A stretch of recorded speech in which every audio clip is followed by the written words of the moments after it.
Hello everybody and welcome back to World of Warplanes with Wadres.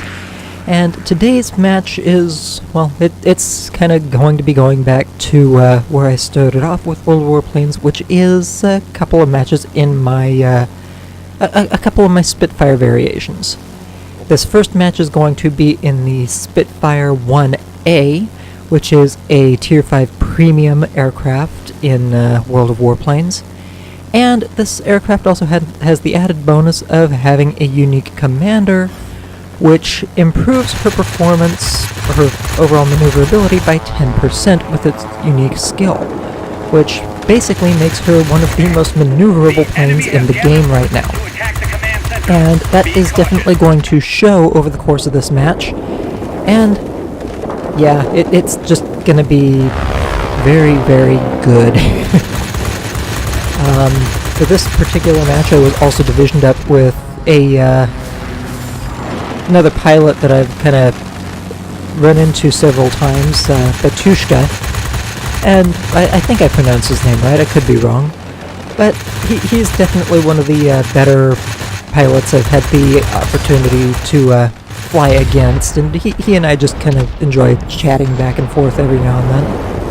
And overall, just we've decided about one point last week during the attrition battle mode to fly together and see what kind of havoc we could cause. And this match was one of the results.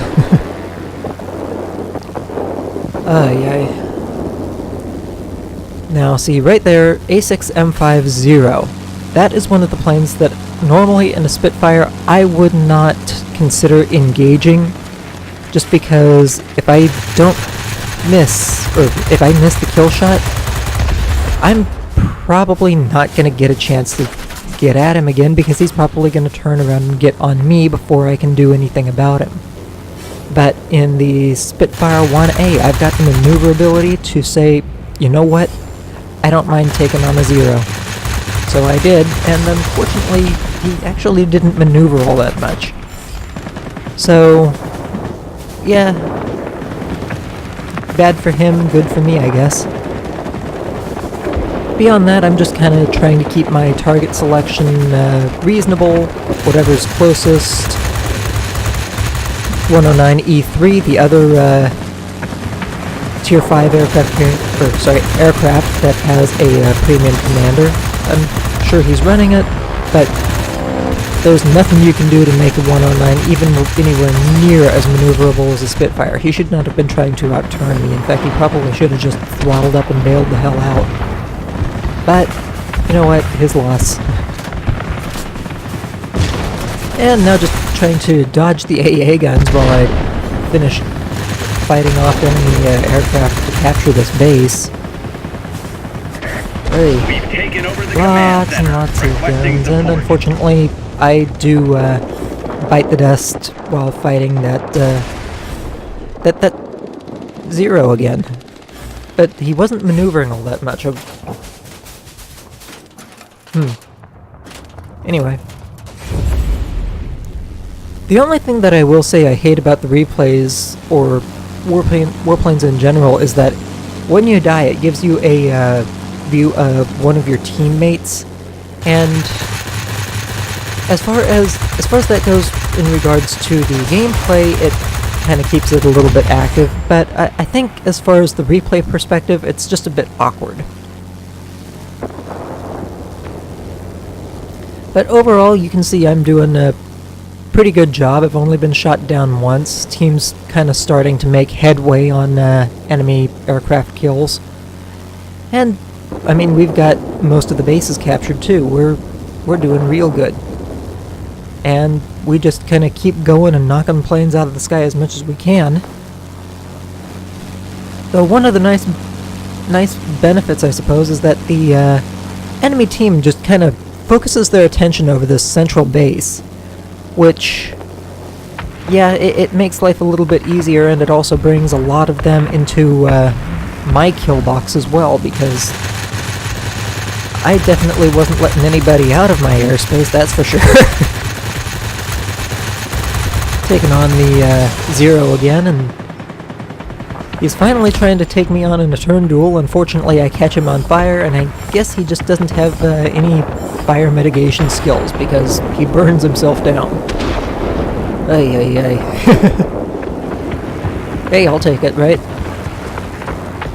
Going for the next target, that Mustang again.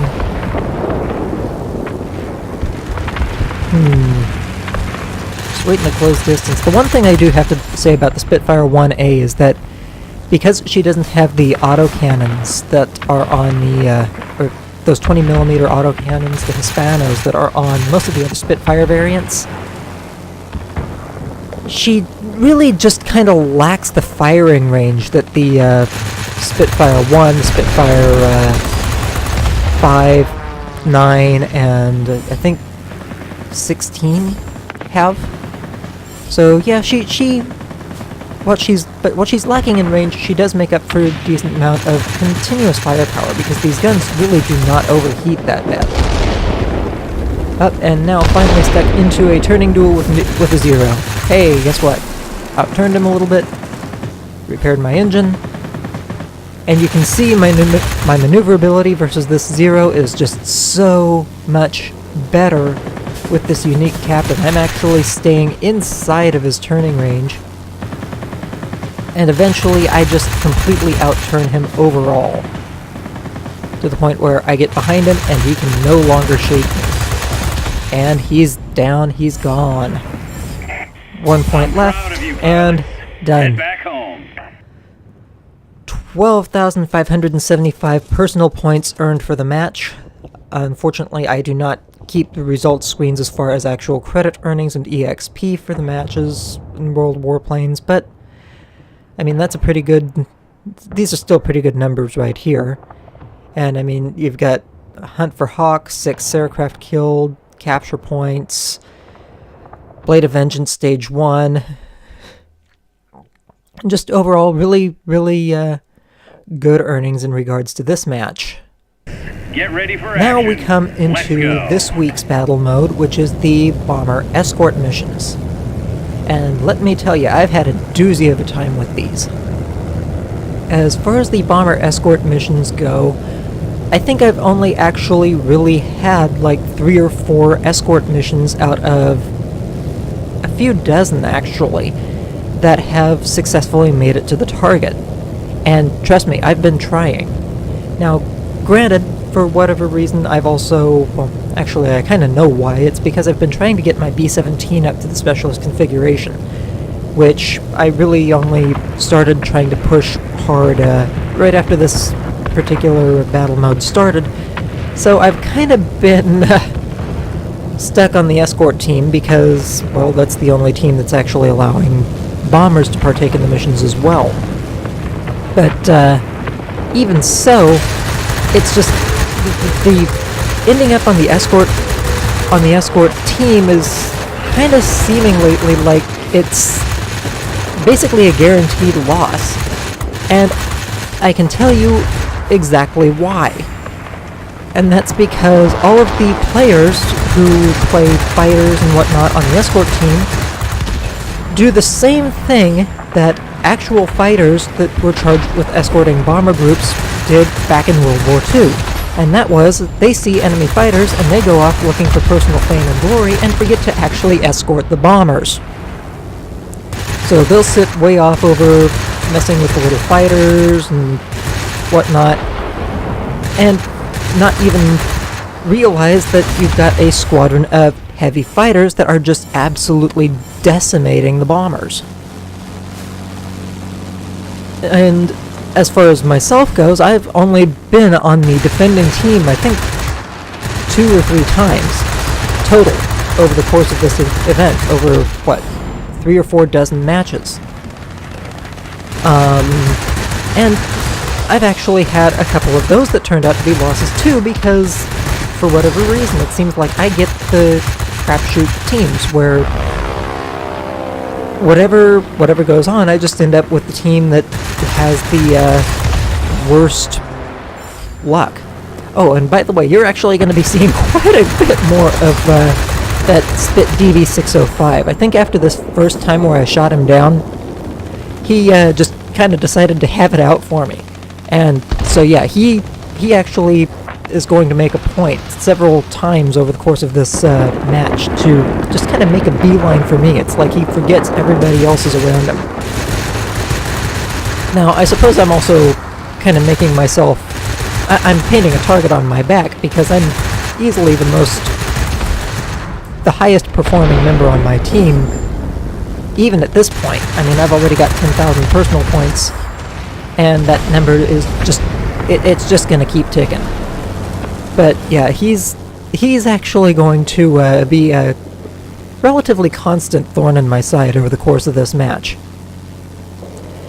But coming back to what I was saying, though, the bomber escort missions, you've got to actually have a fighter or two, and I'm talking regular fighters. I'm not talking heavy fighters. Their maneuverability is kind of a real drawback in regards to them actually being able to adequately handle enemy aircraft. But as far as everything else goes, though, if you have a couple of nice maneuverable fighters that can just stick in with the battle group and are dedicated to sticking with the battle group, the bomber groups, you can actually do rather well, because as long as you have fighters, again, who are willing to sit in there and just deal with the heavy fighters as they're trying to work their way through the bomber groups, you can really impact the amount of damage that the bomber groups take. And one of the things I'm sure you've noticed already in my case for this match is because I was sticking with the bomber group for the most part, I was actually keeping several bombers alive. And, I mean, from the first bomber flight, we actually had 2 bombers get through, and I'm willing to bet that's primarily because I was focused on actually sticking with and escorting bombers. And that's something that's going to continue to play throughout this match.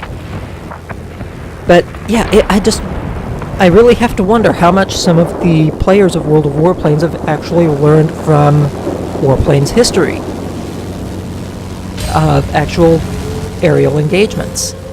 Because that was one of the things that our bombers suffered from the most during the war, trying to bomb the interior of Germany and tactical locations like that.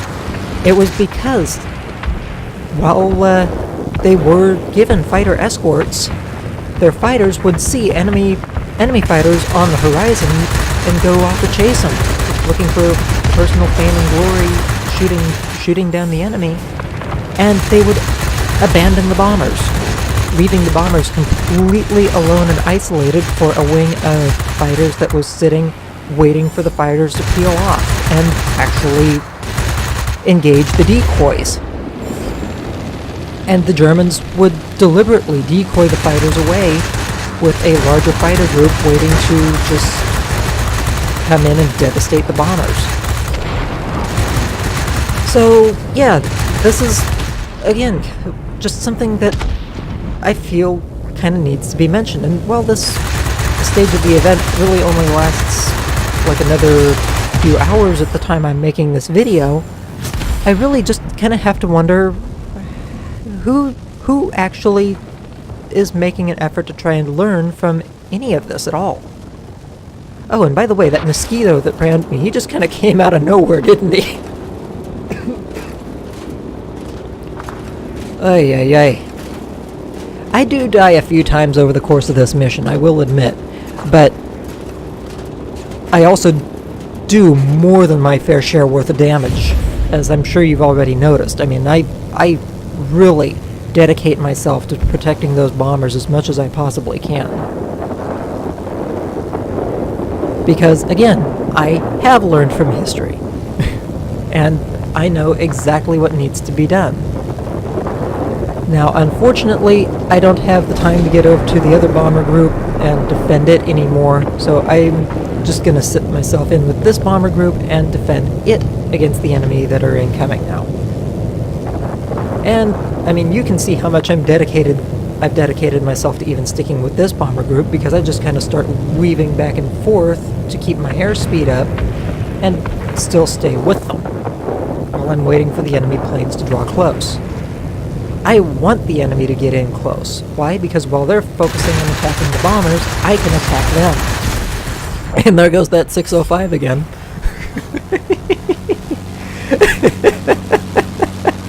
Like I said, you're gonna see a lot of him. Ay, ay, ay.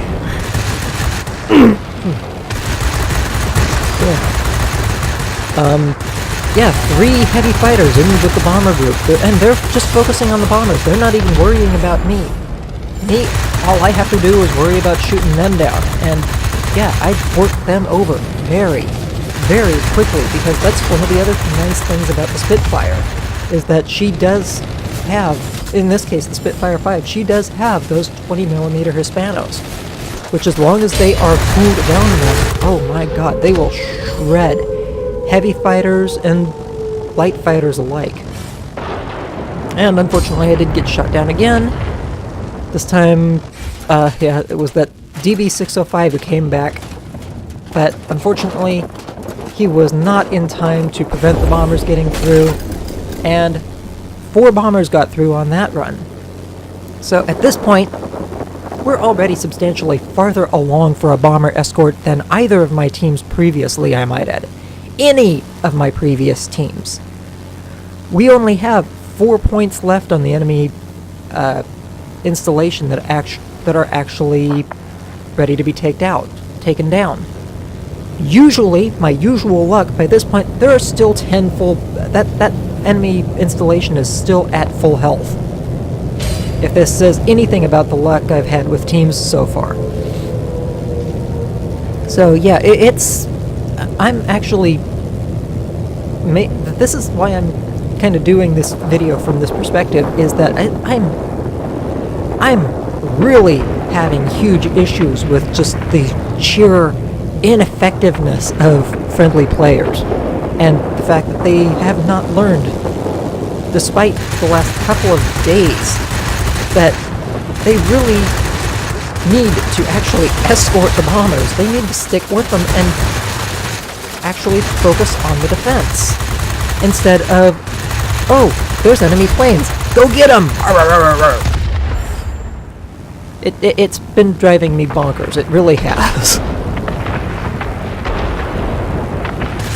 Alright. But yeah, one of the other things though is that they really, even if they don't go too far as focusing on anything else. Oh, here comes the 605 again! Yep, and there he goes. And unfortunately, yeah, he gets taken out by a friendly. But, you know what, oh well, that's one less thorn I have to deal with, right? Now, here's the other thing that you have to look at as far as overall combat effectiveness. Usually by this point in the match, the team that I'm on is suffering as far as the ability to respawn aircraft. I mean, we've gotten to the point where the respawns start showing, and there's the counter's already at 0 for my team, with like 14 left for the defending team. And it's like, oh, how the hell are we supposed to win this at this point? But in this particular rare instance on the escorting team, we still have 20 respawns left for anybody who happens to get shot down. The enemy team is on their last spawn. I mean, holy crap. Have we done a number on them? And I've certainly done my fair share, too. And that's actually going to start showing up. That's really going to show as some of the medals start coming in at the end of this match. But even at that, I mean, you've seen, if you've been watching the right side of the screen, you've seen my points tally. I'm at 28,000 points earned right now. Personal points for the match, which is a amazingly large number. And with 3 enemy planes left, I figure, you know what, I can afford to go after the aircraft that are left without having to worry so much about the escort. Because the heavy fighter is worrying about the bombers over here, And other than that, it's just the Hurricane and, oh, hey look, there's that Spit DB605 again. You can take a wild guess who I actually decide is the more viable threat. Now, this is where some of my actual engineering for my Spitfire comes in, because I'm able to outturn him, which means I've got the better grade engineering equipment. Yep. Bomber group, 2 bombers left, 1 point left on the base. Gets through, unfortunately, before we can actually kill any of the enemy aircraft, but it doesn't matter. We got our bomber group through, our bombers obliterated the enemy facility, and we win. 32,360 personal points. Holy crap. Anyway, that is the end of this video. I earned the Ace Medal, which is 20 kills. And, oh yeah. Anyway, take care, happy hunting. I will catch you all next time.